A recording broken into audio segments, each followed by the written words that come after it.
Parak HaShutfin Daf Vav, sponsored the Refuah Shlema for Chizkiyahu Rafael Ben Leah. The Gemara's first discussion concerns Migu B'Makom Chazaka. Believe a borrower he paid his debt with a claim of why should I lie against the legal presumption he did not pay. The lender sued the borrower after the due date. The borrower claimed he paid before the due date. Although the Gemara decided, according to Reish Lakish, a creditor can collect without an oath, even from orphans whose father died before a loan was due, this case is different. The borrower could claim he paid on time. Gemara rejects solutions to the problem, leaving the question unresolved. Number one, a migo may not be stronger than a chazaka. Although our Mishnah states the defending party is believed to have shared the cost of rebuilding a collapsed wall, it is not because of a migo. Although the builder sued the partner for his share after completing the construction, and the defendant claimed he paid before its completion, he is believed because the debt is due for every row completed. Number two, he sued for his neighbor's share of the extension after he completed his parallel wall. The neighbor claimed he compensated for the extension before the parallel wall completion. He is not believed because the debt for the extension is not obvious, not because a presumption of not paying is stronger than amigo, but because he would not pay until ordered by the court. The Gemara now brings a machlokas, how much one must compensate for an extension for building part of a parallel wall. Rav Huna holds he is liable for his share of the entire extension, since he will eventually complete his parallel wall unless he uses part of the extension in a way that does not require its completion. Rav Nachman holds he is liable only for the part of the parallel wall he can presently use, unless he made preparations for building a second story that would require the parallel wall being the same height as the extension.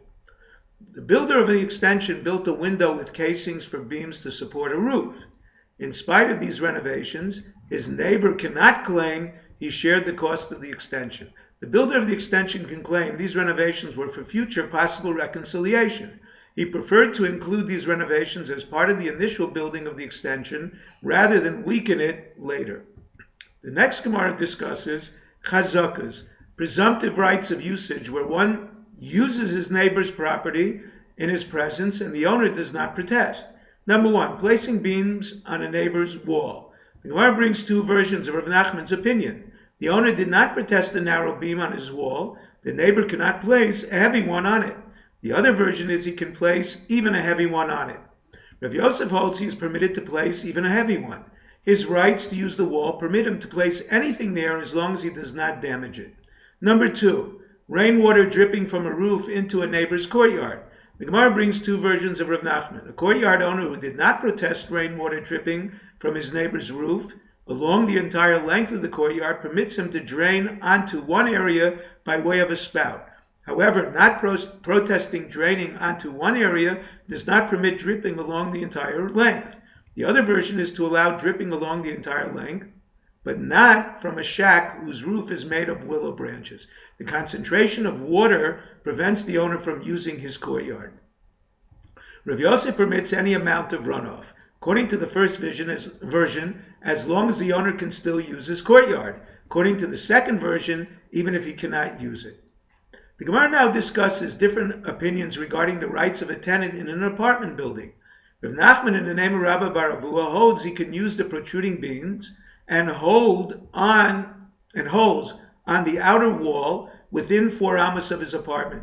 If he lives on the top floor, he can use the thickness of the wall above for storage. However, a tenant may not use the wall facing the garden in front of the reception hall.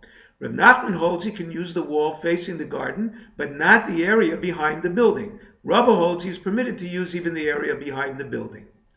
The Gemara now discusses the right of one who placed a support beam on his neighbor's wall for a shade hut or for a sukkah. Number one, he cannot claim rights up to 30 days for a shade hut.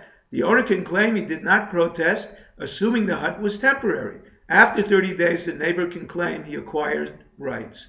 Number two, regarding a sukkah, the law is different.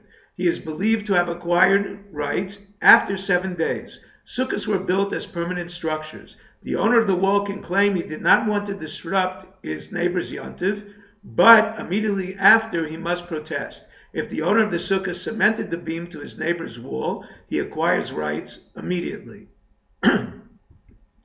The Gemara discusses two roofs facing each other on opposite sides of a public domain.